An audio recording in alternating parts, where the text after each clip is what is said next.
You think you're too good for this job, Sarah? Marcus Rodriguez shoved the electronic tip jar across the bar, his face inches from hers. Because I got 20 white girls who'd kill for your position. Sarah Williams didn't flinch. Her voice cut through the Friday night chaos like steel. I earned every dollar in that jar, and you know it. You earned nothing. This is my bar, my rules, my money. The packed crowd at Morrison's Tap House kept drinking, laughing, spending, unaware their tips were fueling a war. Marcus's hand hovered over the tip jar's reset button, a silent threat. In the shadows of Booth 7, a man in ripped work clothes set down his beer. His calloused fingers trembled, not from poverty, but from rage. His broken appearance masked a secret that would soon turn this thriving Austin sports bar upside down. They had no idea who was really watching. The Millionaire owner had heard enough. 3 weeks earlier, James Morrison stared at the quarterly report spread across his granite kitchen counter. The numbers made no sense. 800 customers weekly, $45 average ticket. That's $36,000 in revenue. He ran his fingers through graying hair, the same gesture he'd made during his most stressful tech acquisitions. Morrison's Tap House should have been a gold mine. Instead, the profit margins looked like a charity case. His phone buzzed. Another 5-star review. Best sports bar in Austin, always packed, amazing service, great vibes. The reviews kept pouring in. TripAdvisor ranked them number 3 in the city. Food bloggers raved about their craft beer selection and loaded nachos. So where the hell was his money? James had sold his last startup to Google for $47 million. He understood profit margins, operational efficiency, and customer acquisition costs. But these numbers defied logic. High revenue, massive customer satisfaction, prime downtown location, yet his accountant kept asking awkward questions about cash flow. 20 miles across town, Sarah Williams sat in her Honda Civic outside Morrison's, counting crumpled bills by dashboard light. $19.47. Not enough for rent, definitely not enough for groceries. The car smelled like French fries from her morning shift at the diner, her second job before coming here for the night shift. Her 6-year-old daughter's voice echoed from that morning. Mama, why do we only eat ramen now? Jessica's mom buys her Lunchables. Sarah had worked 53 hours last week across both jobs. The electronic tip jar at Morrison's beeped constantly during her shifts. Credit cards, cash, Apple Pay, Venmo, money flowing like water through Austin's hottest sports bar. Tech workers dropped $20 tips on $30 tabs. Tourists from California threw money around like confetti. Yet her paycheck barely covered gas to drive between jobs. Something was wrong. Something she couldn't quite name, couldn't quite prove, but felt in her bones every time that damn tip jar beeped and the numbers didn't match what she remembered. She grabbed her apron and walked toward the glowing Morrison sign, unaware that the man who held her financial future was 20 miles away, staring at the same mystery from a completely different angle. Inside Morrison's Tap House, the Friday crowd roared at a Longhorns touchdown. Craft beer taps flowed endlessly. The kitchen pumped out wings, burgers, and loaded nachos faster than servers could carry them. The air thrummed with conversation, clinking glasses, and the constant electronic symphony of credit card machines processing payments. Marcus Rodriguez moved through it all like a conductor, his gold ring catching bar lights as he orchestrated every transaction.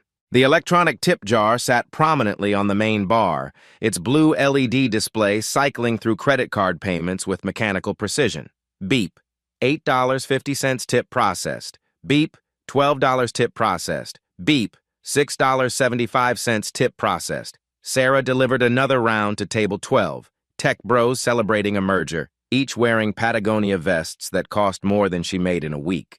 When she returned to the bar, Marcus was already handling the tip jar, his fingers dancing across the touchscreen with practiced efficiency. Busy night, she said, watching him tap commands into the device's interface. Always when the Longhorns play. His fingers moved quickly, almost too practiced. You just focus on service, Sarah. Let me worry about the back-end systems. The tip jar beeped again, but Sarah could swear the amount displayed was different than what she remembered the customer entering on their table's tablet just moments ago.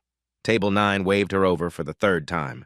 The middle-aged woman had been trying to get her attention for 5 minutes, but Sarah's legs felt like concrete. Her smile, once genuine, now required effort she barely had left after 14 hours on her feet. "Are you okay, hun?" the customer asked, genuine concern in her voice. "You look absolutely exhausted." Sarah forced brightness into her voice. "Just a long week. What can I get you?" But the truth was written in the dark circles under her eyes.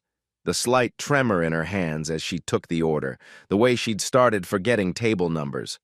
3 jobs weren't enough. 50-hour weeks weren't enough. Nothing seemed enough anymore to bridge the gap between what she earned and what she needed to survive in Austin's exploding cost of living. Behind the bar, Marcus watched her struggle with the detached interest of someone observing a machine running low on oil. "She's slipping," he told Luis, the kitchen manager.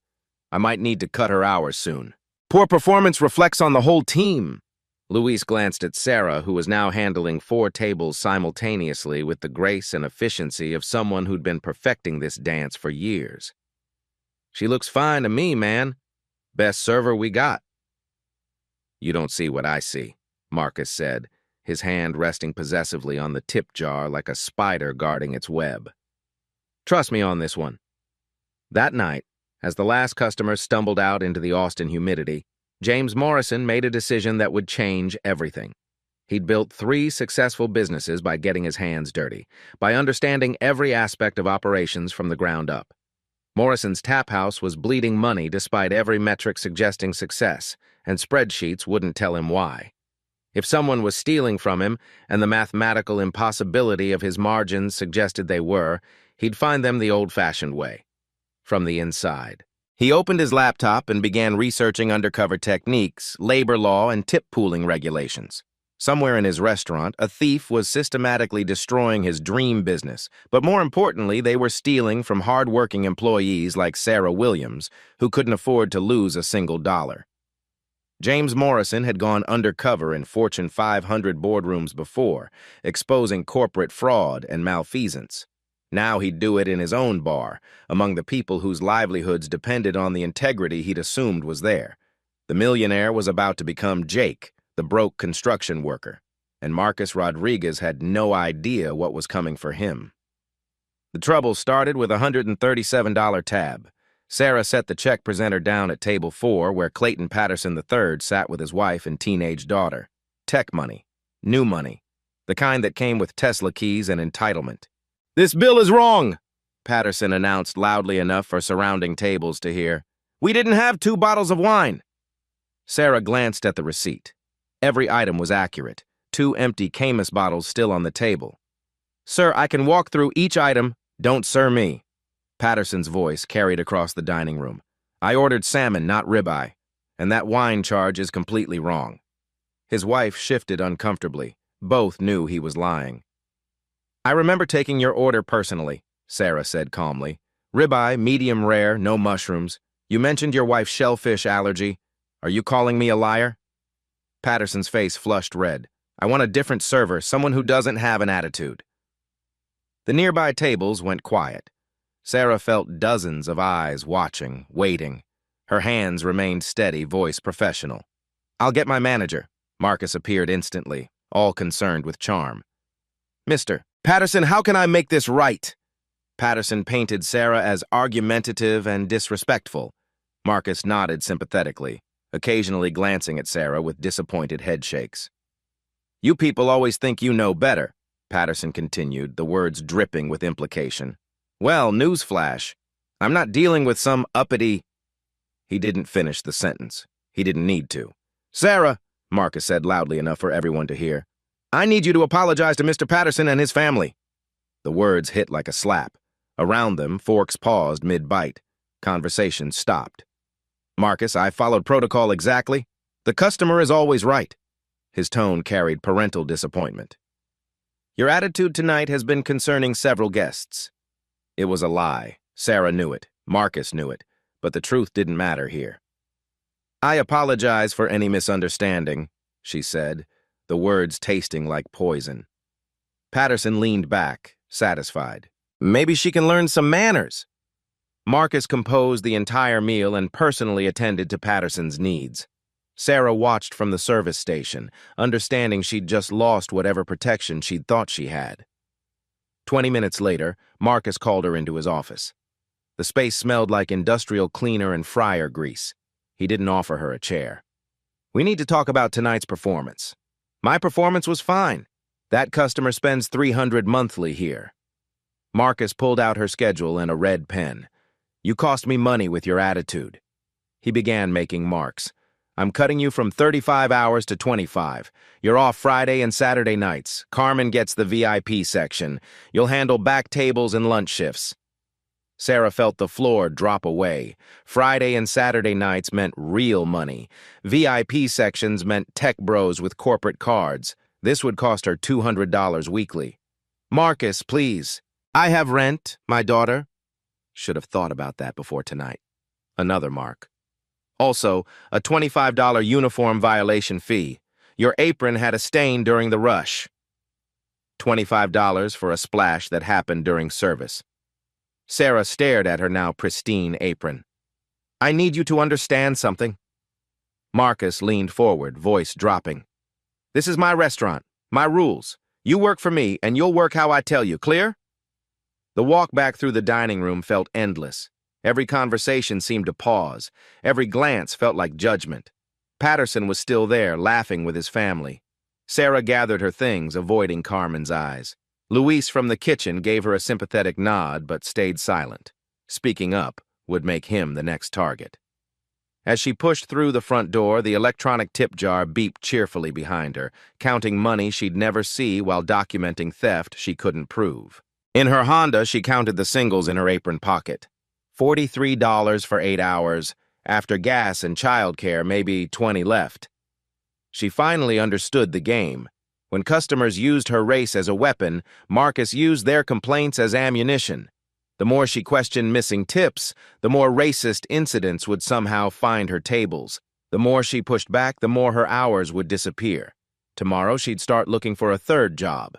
Tonight, she'd figure out how to explain to her 6-year-old why McDonald's was still too expensive. The system was rigged. The house always won. And Sarah Williams was just learning the rules. James Morrison couldn't sleep. He sat in his home office at 3 in the morning, surrounded by printouts that made no mathematical sense. Revenue reports, employee schedules, customer reviews, vendor invoices, every document told the same impossible story. Morrison's Tap House was Austin's most successful sports bar and a complete financial disaster simultaneously. The latest weekly report lay open on his desk. 843 customers. Average ticket, $47. Total revenue, $39,621. After payroll, rent, and supplies, his profit margin should have been healthy. Instead, he was barely breaking even. Someone was stealing from him. The math demanded it. James had built his fortune by trusting numbers over people, data over gut feelings. But these numbers were lying, which meant someone was making them lie. He pulled up the security camera access on his laptop, a system Marcus didn't know the owner controlled remotely. The footage from earlier that evening played in grainy black and white.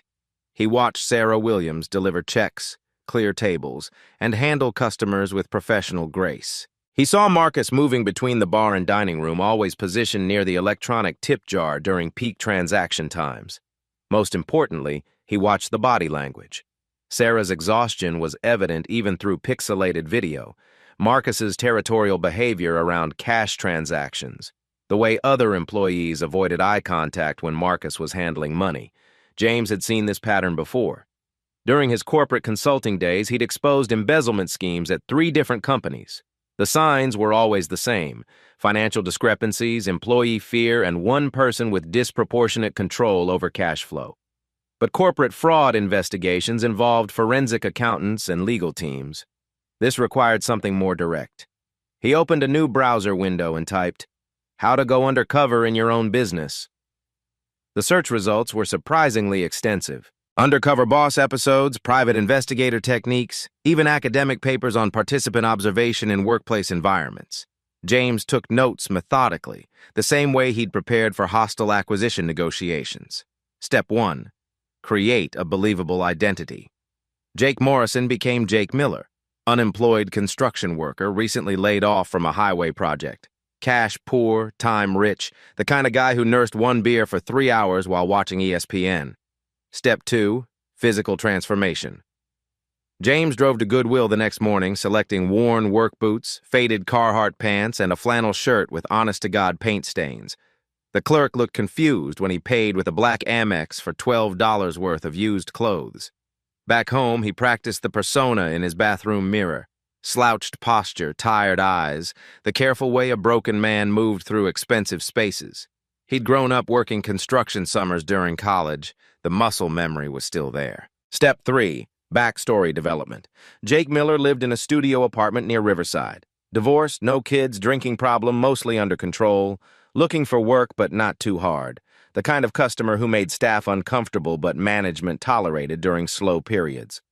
James called his accountant and requested daily revenue reports for the next month.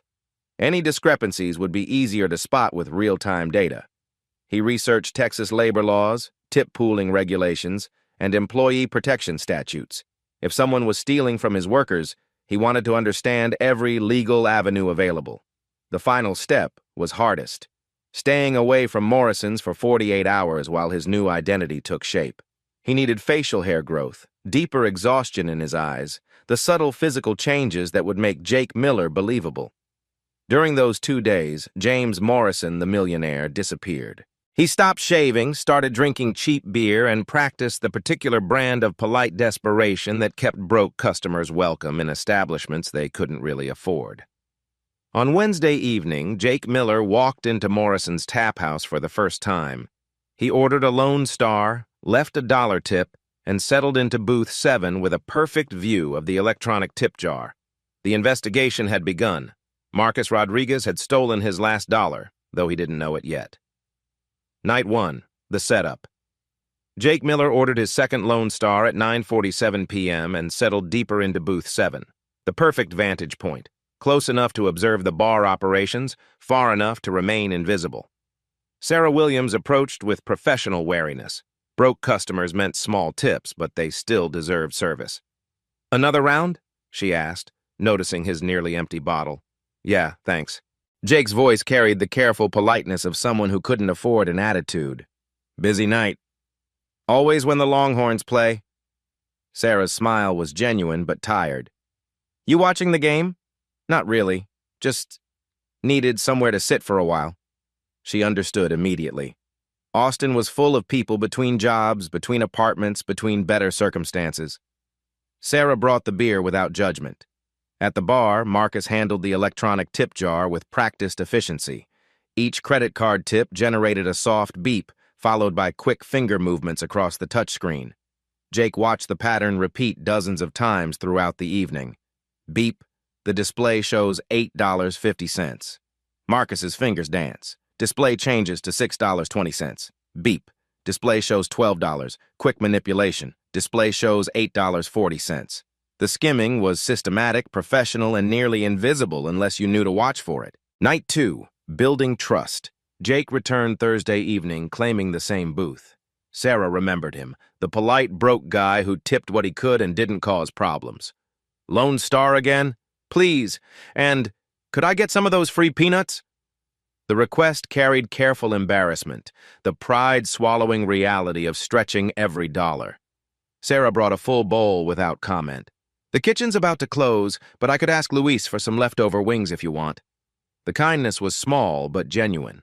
Jake accepted gratefully, understanding that Sarah was sharing scarce resources with someone she perceived as worse off than herself. While she worked her section, Jake observed Marcus's operation more closely. The assistant manager positioned himself strategically during rush periods, always within reach of the tip jar when credit cards were processed. His timing was precise. Manipulations happened during peak noise when beeps would blend into background chaos. More disturbing was Marcus's treatment of staff. White servers like Carmen received friendly guidance when they made mistakes. Sarah's errors, and Jake saw none that night, prompted sharp corrections delivered with audience awareness. "Sarah, table 6 is still waiting for refills," Marcus announced during a busy rush. "Customer service means anticipating needs." Table 6 had full drinks. Jake had been watching. Night 3, pattern recognition. Friday night brought the weekend crowd, tech workers, tourists, college students with daddy's credit card. Sarah's section was consistently the busiest, her tips theoretically the highest. Jake watched Marcus assign her the most difficult customers almost exclusively. A table of drunk fraternity brothers who snapped their fingers for service, business travelers who complained about everything, and notably, customers whose body language suggested they might have issues with being served by a young black woman. "Excuse me," one customer called loudly as Sarah passed. "I asked for a different server 20 minutes ago." Marcus materialized instantly. "Of course, sir. Sarah, Carmen will take over table 12. Carmen got the table just as they were ordering a $200 bottle of wine. Sarah kept the fraternity brothers who were already 3 rounds deep and getting louder. The tip jar manipulation continued, but Jake noticed Marcus took larger percentages from transactions during Sarah's table visits. When Carmen processed credit cards, Marcus skimmed roughly 30%. When Sarah's customers paid, the theft increased to 40% or more. "Targeting her specifically," Jake muttered, understanding the deliberate cruelty of it. After the rush died down, Sarah approached his booth with coffee she'd bought herself.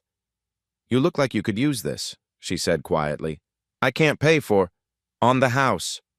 She sat across from him for just a moment, stealing a rare break. "You seem like you're going through something." Jake nodded, staying in character. "I lost my construction job last month, still figuring things out." "I'm sorry. That's really hard."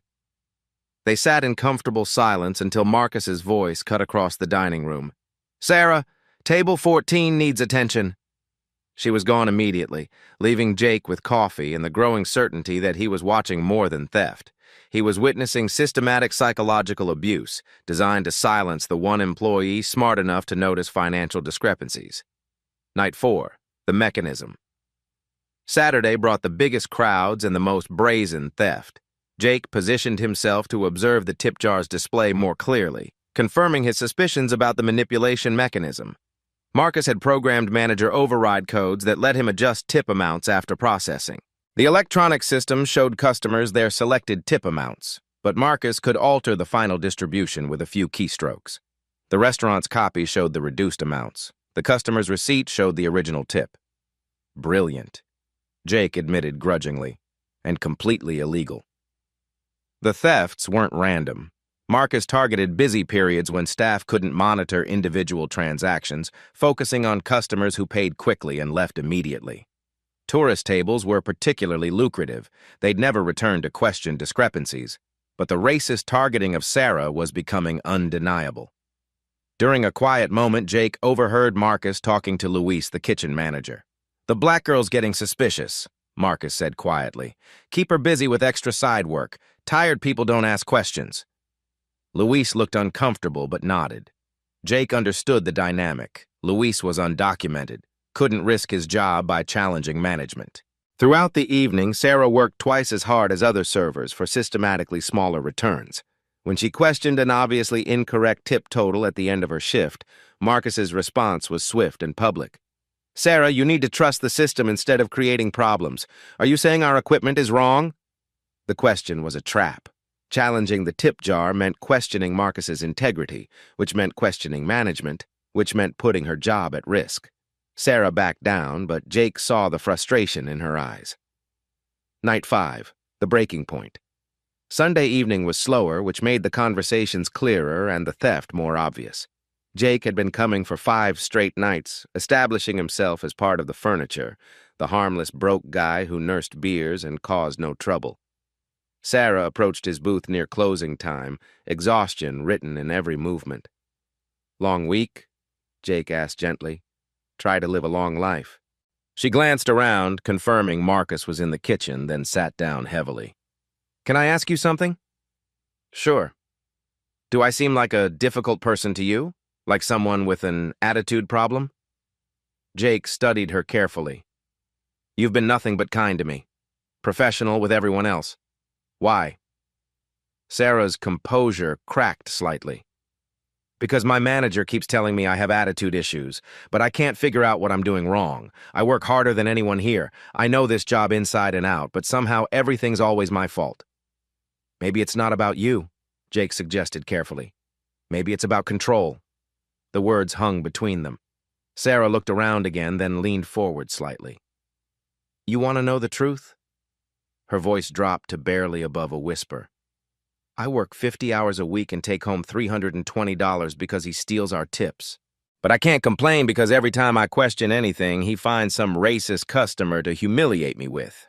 I'm a black woman with bills to pay. Who's going to believe me over the smooth-talking manager? Jake's hands tightened around his beer bottle. What do you mean, steal your tips? That thing, Sarah nodded toward the electronic tip jar, beeps all night long. Credit cards, cash additions, Apple Pay, money flows constantly, but my tip total never matches what I should be making. I'm good at math. I had 2 years at UT Business School before I had to drop out when I got pregnant. The numbers don't add up. She paused, checking again for Marcus. But here's the real sick part. When I first started asking questions about missing money, suddenly I'm getting all the racist customers. The ones who snap their fingers, use coded language, make comments about my attitude, and Marcus always sides with them. Always. Why? Jake asked, though he already knew.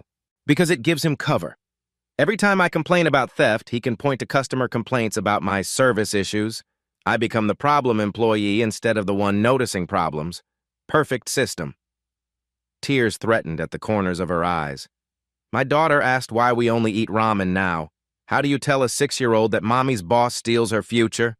Jake felt rage building in his chest, cold, calculating fury at the systematic destruction of a hard-working woman's life. Have you documented any of this? What's the point? He controls the schedules, the tip jar, the customer assignments. I'm one complaint away from losing this job, and I can't afford to lose it. Sarah wiped her eyes quickly. Sorry, I shouldn't be dumping this on you. Don't apologize, you're being robbed. Yeah, well, proving it is another thing entirely. As Sarah walked away to finish her closing duties, Jake Miller made his final observations of the night. Marcus emerged from the kitchen and immediately went to the tip jar for the nightly cash-out. His movements were practiced, efficient, the behavior of someone who'd been stealing successfully for months. The electronic tip jar beeped one last time as Marcus processed the final credit card tip of the evening. Jake watched him skim 30%, then pocket the cash before recording the reduced amount in the register. Tomorrow, Jake Miller will disappear forever. But tonight, James Morrison had everything he needed to destroy Marcus Rodriguez and save his business, and more importantly, to give Sarah Williams the justice she deserved. Monday morning, James Morrison accessed his restaurant's security system from his home office, a feature Marcus had never known existed. The owner-level access revealed 8 months of archived footage. James pulled up the previous night's closing, watching Marcus's routine through multiple camera angles. 9:47 p.m. Marcus approaches the tip jar during the final rush. His fingers move across the touchscreen. The display shows $47.50, then drops to $32.25 after his manipulation. 9:52 p.m. Another transaction. $23 becomes $16.10.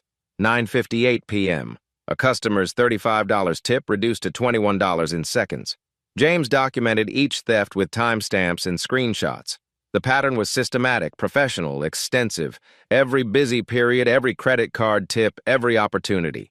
He scrolled back through weeks of footage, watching the same routine repeat nightly. Marcus had been stealing consistently for months, taking roughly 30% of every tip while servers worked for artificially reduced wages. But the smoking gun came at 11:23 p.m. when Marcus thought the restaurant was empty. James maximized the audio and watched Luis emerge from the kitchen. The two men stood near the bar, confident in their privacy. "Another good night," Marcus said, pocketing cash. "This system's foolproof." "Sarah's been asking questions again," Luis replied nervously. "She's smart. She knows something's wrong. That's why I keep her busy with the racist customers." Marcus's voice was clear, confident. "Every time she complains about missing money, I can point to attitude problems. She can't push back without looking like the angry black woman." James recorded the audio on his phone, blood pressure spiking. "What if she figures it out?" Luis asked. "She can't prove anything. The customer gets charged the full tip. Restaurant records show the reduced amount. I pocket the difference." Marcus laughed. "We're taking 60 grand yearly. Sarah's the only one smart enough to notice patterns, but I keep her beaten down so she can't do anything about it. 60 grand? Louise sounded shocked. 1,200 weekly minimum. Perfect system. The owner never comes in, servers trust the technology, and the one employee who might cause problems gets neutralized by racist customers who do my dirty work for free. James had heard enough. He immediately called his attorney. Robert, I need to know about criminal prosecution for employee theft and civil rights violations. The legal consultation was damning. The recorded confession, combined with documented financial theft exceeding $10,000 annually, constituted felony embezzlement. The racist targeting could support federal civil rights charges. James spent 4 hours building comprehensive financial analysis. Credit card processing records showed actual tip amounts charged to customers. Restaurant internal records showed Marcus's reduced figures. The difference was staggering. Weekly average theft, $1,247, monthly theft, $4,988, annual theft, $59,856, nearly $60,000 stolen from employees over 8 months. Money that belonged to Sarah, Carmen, Luis, and 6 other staff members who trusted their manager. James calculated Sarah's specific losses. Marcus had been targeting her tips more aggressively, stealing 40% compared to 30% from white servers. Over 8 months, Sarah alone had been robbed of $7,847. The business impact was equally devastating. Those stolen tips should have generated employee loyalty and service excellence. Instead, Marcus's theft created a demoralized workforce and artificially suppressed profit margins. James printed the analysis, screenshots, and legal statutes. He downloaded security footage to multiple drives and uploaded the recorded confession to secure cloud storage. The evidence was overwhelming. Marcus Rodriguez had stolen nearly $60,000 while systematically targeting the one employee intelligent enough to notice, using racist customers as weapons to silence her complaints. The electronic tip jar sat on James's desk. He'd ordered an identical model to understand the manipulation mechanism. With manager override codes, Marcus could adjust tip amounts after processing. Customers saw their selected tips on receipts, but the restaurant's copy showed reduced amounts. The perfect crime, except for one fatal flaw. James Morrison owned the building, the business, the security system, and the bank accounts. Marcus had been stealing from someone with the resources to destroy him completely. Tomorrow night, James would return to Morrison's tap house one final time. Not as Jake Miller, the broke construction worker, but as James Morrison, the millionaire owner who just caught his assistant manager committing felony theft. Marcus thought he had the perfect system. He was about to discover that perfection attracted the attention of people with more power than you could imagine. The smoking gun was loaded. Tomorrow, James would pull the trigger. Friday night, 9:15 p.m. Morrison's tap house was packed to capacity. James Morrison walked through the front door clean-shaven, wearing a tailored shirt that cost more than most customers' weekly paychecks. The hostess didn't recognize the owner she'd never met. "I need to speak with Marcus Rodriguez," James said. "Tell him James Morrison is here." She hurried toward the kitchen. James positioned himself beside the electronic tip jar, centerpiece of months of systematic theft. Marcus emerged confused, extending his hand with practiced charm. "Mr. Morrison, I wasn't expecting—" "I bet you weren't." James ignored the handshake. "Ladies and gentlemen, could I have everyone's attention?" Conversations died. The silence felt electric. Marcus paled. "Sir, maybe we should discuss this privately." "No, everyone here deserves to hear this." James's voice carried across the packed restaurant. "My name is James Morrison. I own this restaurant. And Marcus Rodriguez has been stealing from every employee here for 8 months." "That's insane," Marcus sputtered. "I don't know what you think you've discovered." James played the recorded audio through the sound system. Marcus's voice filled the restaurant. "We're taking 60 grand yearly fees. Sarah's the only one smart enough to notice patterns, but I keep her beaten down so she can't do anything about it." Gasps rippled through the crowd. Staff members stared in shock. Sarah stood frozen beside table 12, her face cycling through disbelief and vindication. $1,200 weekly, James announced, stolen through manager override codes on this tip jar. He gestured towards Sarah.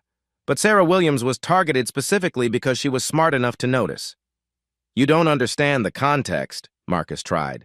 The context, James cut him off, is using racist customers to silence the one employee who could expose you. He played another clip. Every time she complains about missing money, I can point to attitude problems. She can't push back without looking like the angry black woman. The crowd's mood shifted to disgust. Phones appeared, recording everything. Sarah pressed her hand to her mouth, tears of relief streaming down her face. This is taken out of context, Marcus said desperately. She's been having performance issues. Performance issues? James's voice turned sharp. Sarah has the highest customer satisfaction ratings here. She's also been robbed of $7,800 because you targeted her specifically. He addressed the crowd directly. Your tips, money intended to reward excellent service, have been systematically stolen by management. Carmen spoke up from across the room. Is that why our tip totals never matched what we expected? Exactly. Marcus programmed the system to show customers their selected tips on receipts, but recorded smaller amounts for distribution. Marcus made one last desperate play. You can't prove any of this. I can prove all of it. James pulled out a tablet showing security footage of Marcus manipulating the tip jar. 8 months of video evidence, documented theft, recorded confessions, mathematical proof that this systematic stealing has been destroying employee morale and business profits. Customers were checking their phones, comparing receipts to tip amounts they remembered selecting. Sarah, James called. Could you come here? She approached slowly, still processing what was happening. I owe you an apology, James said loudly. You've been working for a thief while I was absent. You've been targeted, harassed, and robbed because you had the integrity to notice what was wrong. He turned back to Marcus. You're fired. The police are on their way for felony embezzlement charges. Marcus's composure cracked. You can't do this! I made this place profitable! You made it profitable by stealing $60,000 annually while Sarah couldn't afford school supplies for her daughter. Police sirens wailed outside. Within minutes, officers entered the restaurant. Marcus continued protesting as they handcuffed him, blaming Sarah, claiming the owner didn't understand operations. The crowd watched in stunned silence as Marcus Rodriguez was walked out in handcuffs, his career destroyed in 10 minutes. This system enabled theft, James announced, gesturing to the tip jar. Tomorrow we will implement complete transparency. Every tip belongs to who earned it. Sarah stared at the device that had been stealing her future. The same electronic tip jar that had tormented her for months now sat silent, its theft mechanism exposed and powerless. Sarah, James said quietly, this stops tonight, and it never happens again. Around them, the restaurant buzzed with conversation as customers and staff processed what they'd witnessed. The electronic tip jar beeped one final time under Marcus's corrupt system. Tomorrow, everything will change. Tonight, justice had finally arrived at Morrison's Tap House. The silence after Marcus's departure lasted 37 seconds. Then the questions began. What happens to our jobs? Carmen asked. Are we getting our tips back?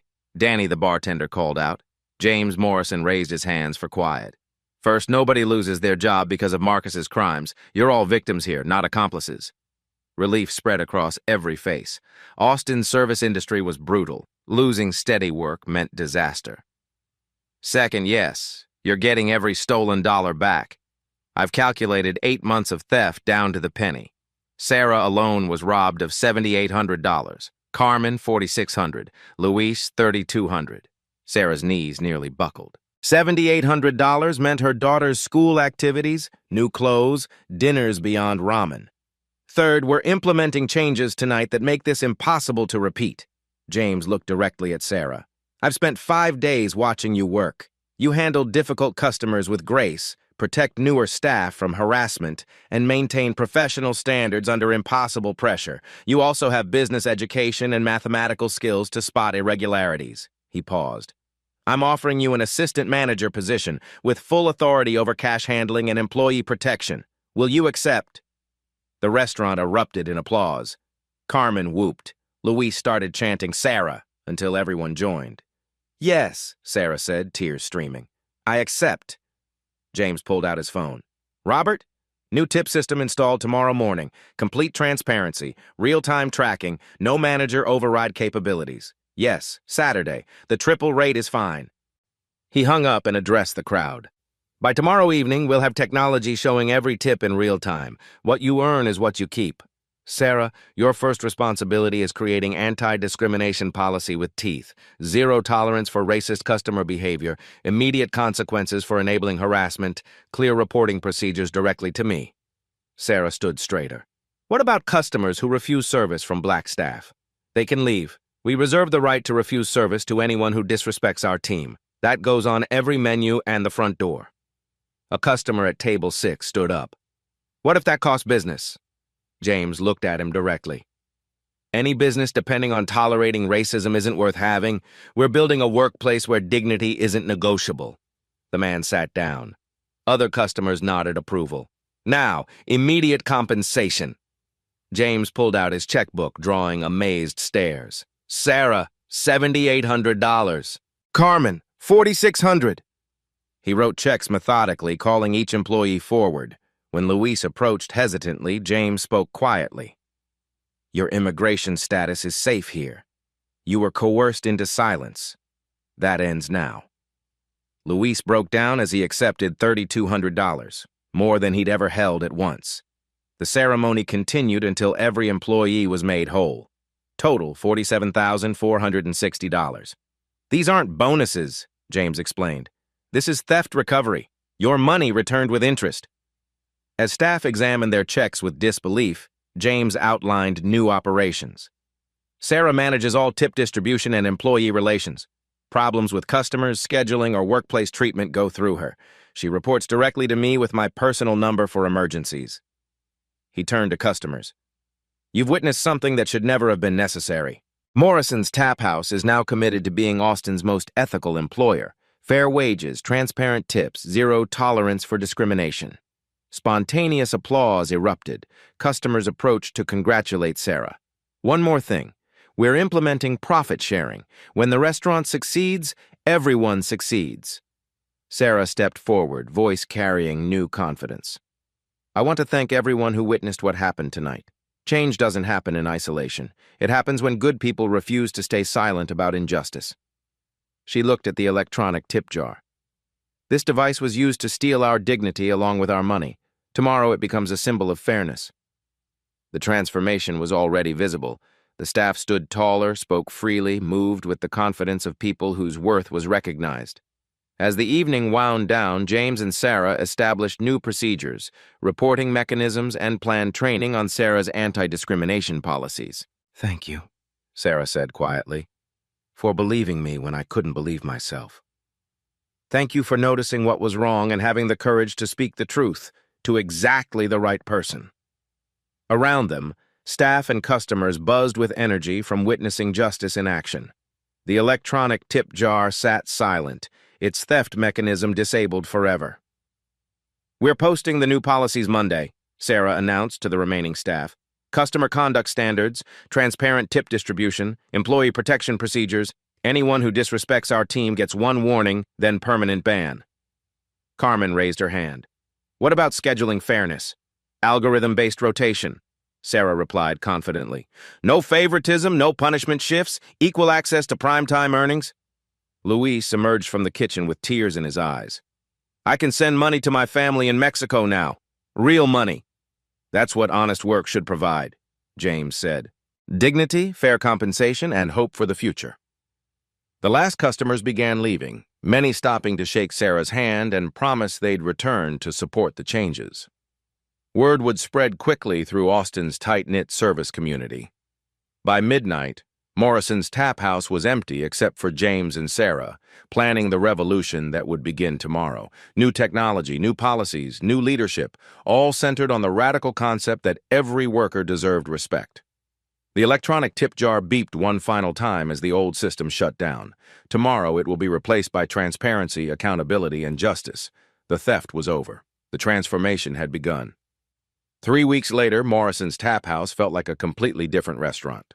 Sarah Williams stood in the break room she'd redesigned. Comfortable chairs, good coffee, and a bulletin board where staff could post schedules without management interference. Team meeting, she announced, her tone collaborative. The new tip system is working perfectly. Everyone's weekly totals are up 40%. Carmen raised her hand.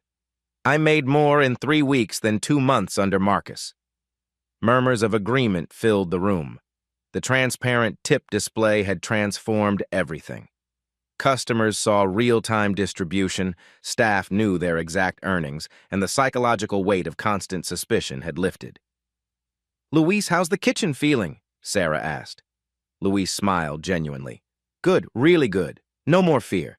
We can focus on making great food instead of worrying about saying wrong things. We've had 3 food bloggers review us this month, Sarah continued.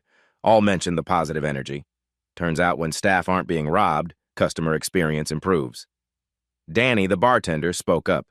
Table 7 asked what changed, said the whole vibe felt different.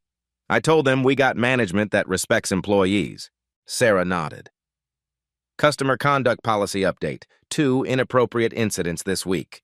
Both were handled immediately. One apologized and adjusted behavior. The other was permanently banned. How did Mr. Morrison react? Carmen asked. Complete support. He texted yesterday. You're handling everything perfectly. The numbers prove you're building something special. The room buzzed with satisfaction. Having supportive leadership still felt miraculous. Personal updates, Sarah said softly. Good news to share? Carmen raised her hand. Paid off credit card debt. For the first time in 3 years, I'm not drowning. Applause erupted.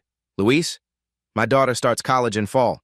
With back pay and steady tips, we can afford dorm costs. More emotional applause. Luis wiped his eyes. Danny? Moving to my own place next month. Never thought I'd afford Austin rent on service wages. Sarah felt warmth spreading through her chest. My daughter, Keisha, starts piano lessons Saturday. She's been asking for 2 years, she gestured around. Now we can afford dreams, not just survival. The door opened. James Morrison entered carrying coffee and tacos from outside. Don't mind me, he said, setting everything down. Sarah, excellent work on scheduling rotation. Fair access to high tip shifts and customer satisfaction scores are Morrison's highest ever. Team effort, Sarah replied proudly. James addressed the group. Profit sharing starts next month. When Morrison's does well, you do well. This quarter's numbers suggest a very good first payout. Excitement was palpable. Their improved service would directly benefit them. One more thing. Sarah, your daughter's welcome here after school. Luis set up a homework station during slow periods. Sarah's eyes filled with tears. You don't have to. We're a team. Teams support each other. Besides, maybe Keisha will study business and run this place someday. As the meeting ended, staff dispersed with energy missing for months. The new transparent tip display beeped cheerfully as lunch crowds arrived. Sarah watched her team work. Genuine smiles, collaborative problem-solving, mutual protection. Carmen trained new servers patiently. Danny sharing bartending techniques. Luis teaches knife skills while encouraging creativity. At 3:47 p.m., Keisha Williams walked through the front door wearing her backpack and bright smile. Mom, I got the highest grade on my math test. That's wonderful, baby. Sarah hugged her daughter openly, no longer worried about appearing unprofessional for showing maternal love. Keisha settled into her homework corner with crackers and juice Luis prepared. Customers smiled watching the domestic scene, understanding they were witnessing something special, a workplace where humanity was celebrated. Sarah caught her reflection in the bar mirror. The exhausted, fearful woman from a month ago was gone. In her place stood someone confident, respected, surrounded by people who valued her contributions. The electronic display beeped as another tip was processed and immediately distributed. The sound that once triggered anxiety now represented fairness, transparency, and hope. Morrison's Tap House had become more than a restaurant. It was a community where dignity wasn't negotiable, and everyone's success lifted everyone else. The transformation was complete, not just in policies and procedures, but in the fundamental humanity of how people treated each other. 6 months later, Morrison's Tap House had a waiting list every weekend. Sarah Williams stood behind the bar during Saturday rush, watching her team work with genuine enthusiasm that drew customers back repeatedly. The Yelp reviews told the story, amazing energy. Staff actually seems happy. You can feel the positive culture. The electronic tip display showed $347. 82 distributed that evening alone, every penny going exactly where customers intended. The device that once enabled theft now symbolized transparency. "Mom, I finished homework," Keisha called from her corner table. At 7, she was already helping newer staff with math, inheriting her mother's head for numbers and fairness. James Morrison approached with quarterly reports. Profit margins up 37%, employee turnover 0, customer satisfaction highest in Austin. More importantly, Sarah replied, nobody's afraid to come to work anymore. The transformation extended beyond metrics. Carmen was enrolled in business classes. Luis had proudly introduced my manager Sarah to his extended family. Danny was planning his own bar using Morrison's as his ethical model. Word had spread through Austin's service industry. Other restaurants were quietly asking Sarah for advice on transparent tip systems and anti-discrimination policies. The revolution was expanding. "There's something I want you to see," James said, showing his phone. The screen displayed a local news story. Austin restaurant leads industry change in employee protection. Sarah smiled, then turned serious. "This shouldn't be newsworthy. Treating employees fairly should be standard." "Maybe now it will be," James replied. As evening wound down, Sarah spoke directly to viewers who might recognize their own struggles. If you're working somewhere that doesn't respect your worth, whether it's stolen wages, discrimination, or both, document everything. Keep records, find allies, know your rights. You deserve better than survival wages and workplace abuse. She paused, glancing at the transparent tip display. Don't let anyone steal your dignity or your future. Speak up. Change is possible when we stop accepting the unacceptable. Your voice matters more than you know. The electronic tip jar beeped softly as the last transaction processed, its sound no longer a threat but a promise. That honest work deserved honest pay, and justice was possible for anyone brave enough to demand it.